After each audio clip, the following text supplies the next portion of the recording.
이런 질문 해도 되는 건지 저 궁금해요. 누가 될 것 같냐고. 뭐 어때? 저는 이제 유튜브 감성이라고 생각해서 넣었던 거예요. 이거 가지고 어그로 끌 거 아니야? 그러면은 제가 정확하게 해드릴게요. 누가 더 좋은지. 아 거기까지는 안 돼요. 거기는 유튜브 감성 하자며. 거기는 너무 선호 뭐야? 아니, 그런가? 아니. 선다 지킬 거면 다 지키자고. 아니 이러면 넘을 거면 넘고. 이거 혹시 이거 아니야? 나라 퀴즈쇼 하는 거야 이거 지금? 지난 3분기 성과 리뷰부터 한번 말씀 한번 부탁드립니다. MVP 주식형은 마이너스 3.1%, 그리고 글로벌 MVP 채권형은 플러스 2.22%, 가장 대표적인 전략이라고 할 수 있는 MVP 60 전략은 마이너스 0.58%의 성과를 나타냈습니다. 지난 1년 반 혹은 한 길게 보면 2년 정도 시점으로 봤을 때 가장 큰 폭의 조정을 보여줬던 지난 분기였던 것 같아요. 그런데 시장이 조정을 거치는 건 어찌 보면 너무나 당연하고 항상 있어야 되는 일입니다. 저희뿐만이 아니라 많은 투자자들에게 이번 분기의 조정이 조금은 더 크고 아프게 다가왔던 게 사실인데요. 그게 역설적으로 얘기하는 것은 지난 2년 동안 보여줬던 시장의 랠리가 얼마나 가파르고 일방향이었는지를 얘기해주고 있는 것 같아요. 여러 가지 요인이 있겠지만 이번 조정을 만들어낸 가장 중요한 생각 하나는 AI에 대한 의구심에서 비롯됐다고 저는 생각을 해요. 과연 AI가 돈을 벌 수 있느냐?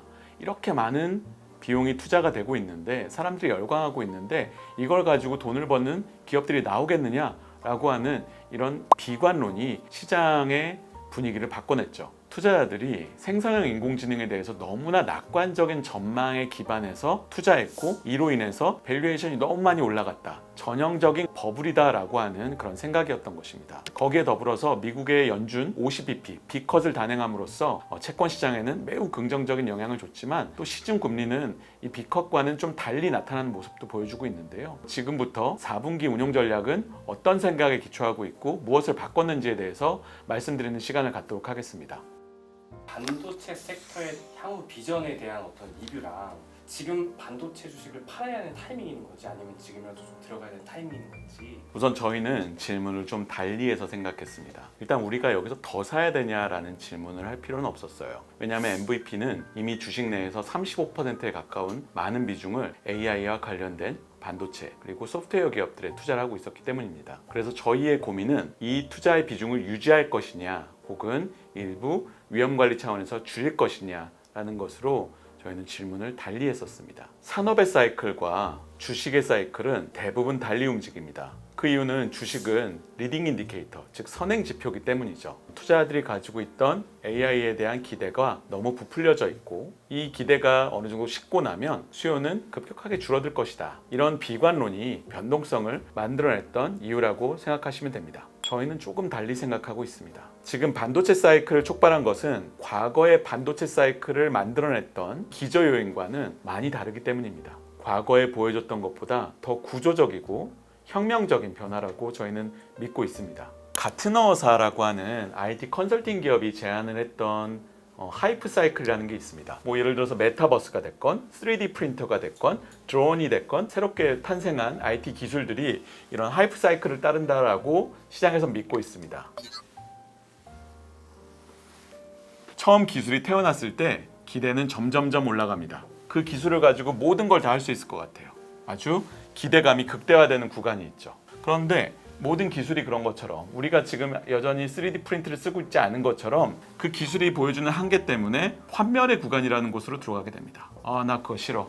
어떤 분들은 메타버스가 너무 싫을 수도 있어요. 지난 4년 전에 보여줬던 그 기대에 비하면은 지금 보여주고 있는 많은 투자자들의 환멸의 모습을 생각을 하면 아주 쉽게 이해할 수 있을 겁니다. 하지만 이 환멸의 계곡을 지나고 나면 안정적 생장기로 들어오면서 많은 소비자들의 가정과 책상으로 들어오게 되는 거죠. 마치 우리의 스마트폰이 그렇고 우리의 노트북이 그렇고 그런 것들이 단적인 예입니다. 그리고 비관론자들이 얘기하는 것이 AI가 지금 여기에 있다라고 얘기하고 있습니다. 일정 부분 맞을 수도 있어요. 많은 AI 서비스들이 지금 실패하고 있다. 사람들의 지갑을 열지 못하고 있다라고 얘기하고 있습니다. 대표적인 예가 에픽, 스노우 기억나시나요? 2023년 8월에 전 세계적으로 히트가 됐던 미국의 졸업사진을 컨셉으로 한 생성형 인공지능이었죠. 그때 아마 사용자가 너무 몰려서 서버가 다운될 정도로 굉장히 큰 인기였고 유료 서비스였던 걸로 기억을 합니다. 얼마 전에 대부분 관련된 서비스들이 종료된 상황입니다. 스노우 같은 경우는요. 그런 걸 보면 맞죠. 지나고 보니 별것 아니더라 라고 할 수 있는데요. 과연 AI가 그런 이미지를 생성하는 기술 하나일까요? 인터넷이 이 하이프 사이클을 따랐을까요? 그렇지 않습니다. 인터넷은 그 자체로 모든 기술들의 기반이었죠. SNS는 이 하이프 사이클을 따를 것입니다. 하지만 인터넷은 따르지 않아요. 그런 것처럼 보다 구조적이고 혁명적인 것이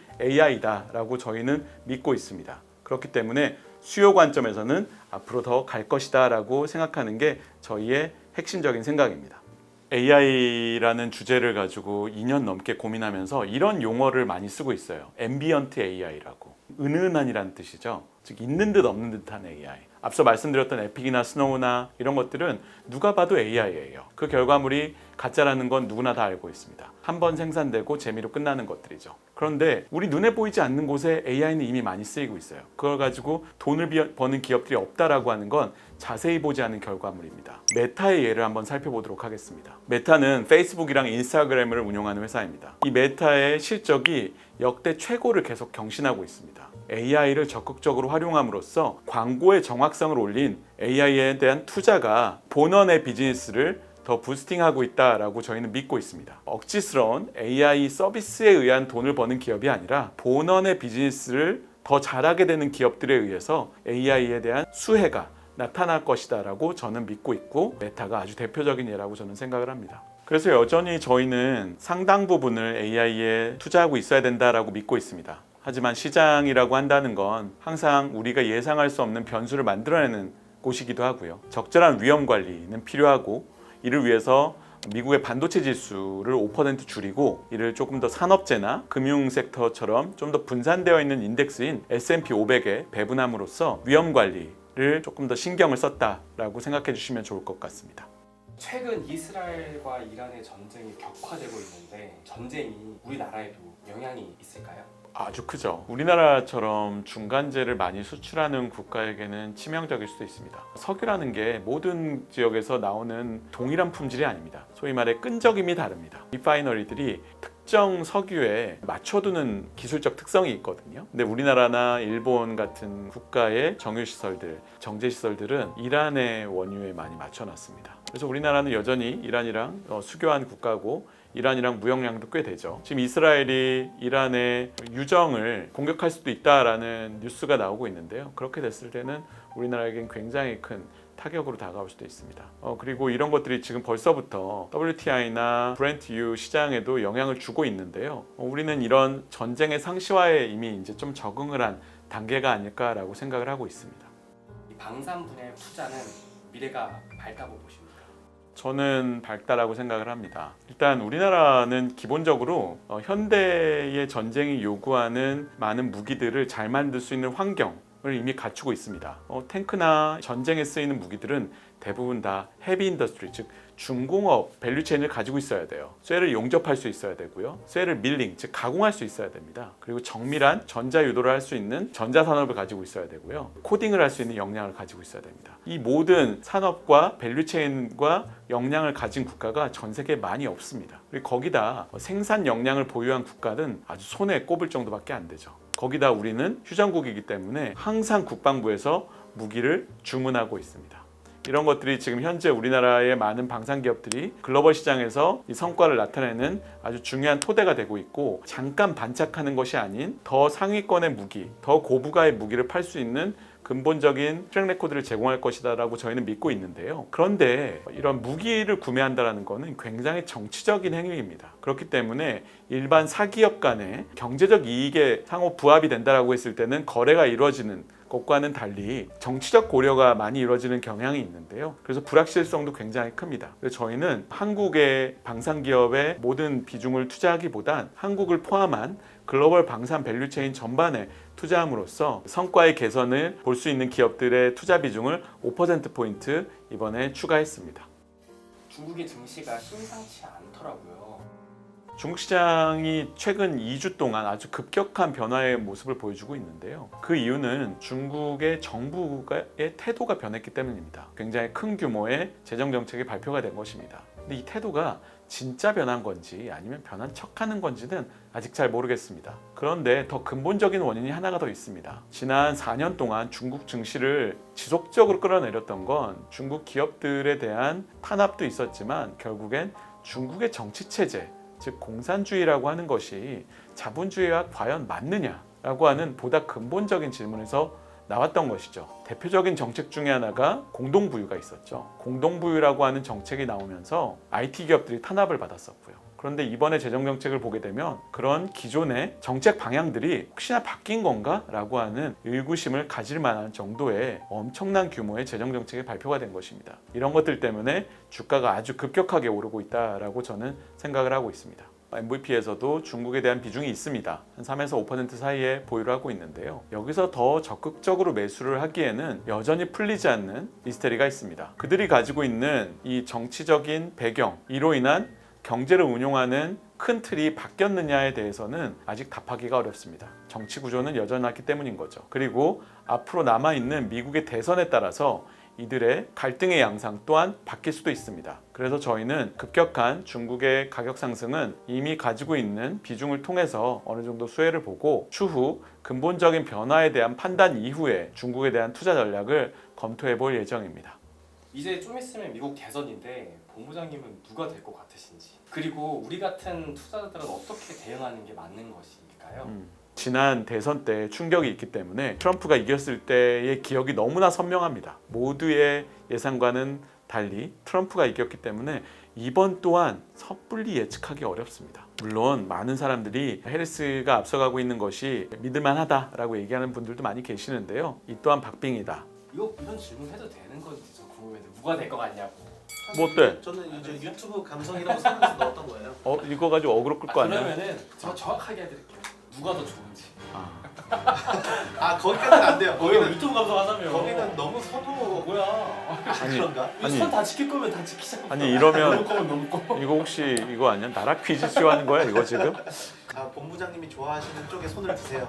지금 펜을 오른손으로 잡으신 건가요? 미국에 투자하고 있는 투자자로서 봤을 때는 트럼프가 보여줬던 친기업적인 행보 또한 나쁘진 않다고 생각을 합니다. 개인적인 성향은 비밀로 하도록 하겠습니다. 그런데 변하지 않는 건 하나 있는 것 같습니다.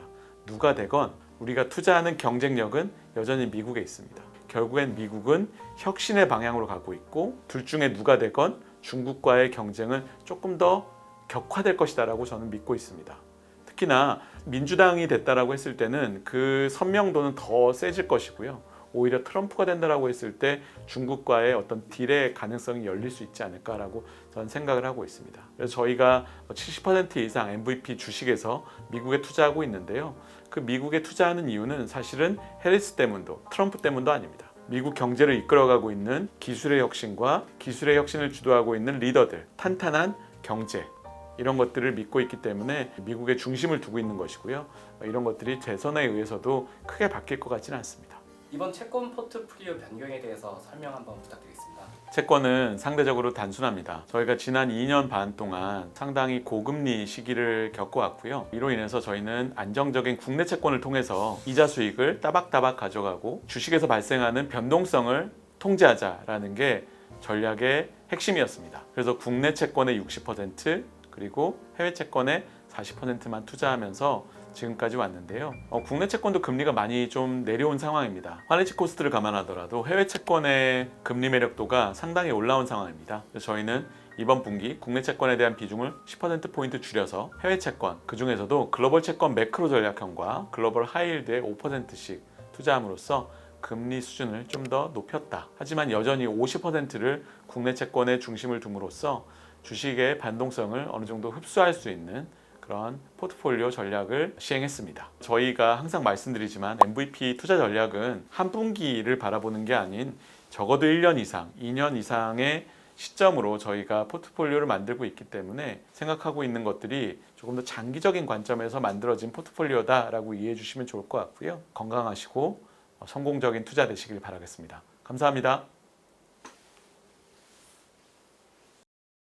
계약 체결 전에 상품의 약관 및 상품 설명서를 확인하시기 바랍니다. 미래에셋생명은 해당 상품에 대해 충분히 설명할 의무가 있으며 가입자는 그 설명을 이해한 후에 거래하시기 바랍니다. 상기 내용의 운용 전략 및 포트폴리오는 시장 상황의 변동 등에 따라 변경될 수 있으며 실제 운용되는 포트폴리오는 모델 포트폴리오와 달라질 수 있습니다. 상기 내용은 신뢰할 만한 자료 및 정보로부터 얻어진 것이나 당사는 그 정확성이나 완전성을 보장할 수 없습니다. 또한 명시된 자료 및 포트폴리오는 법적 책임 소재에 대한 증빙 자료로 사용될 수 없습니다. 본 광고는 광고 심의 기준을 준수하였으며 유효 기간은 심의일로부터 1년입니다.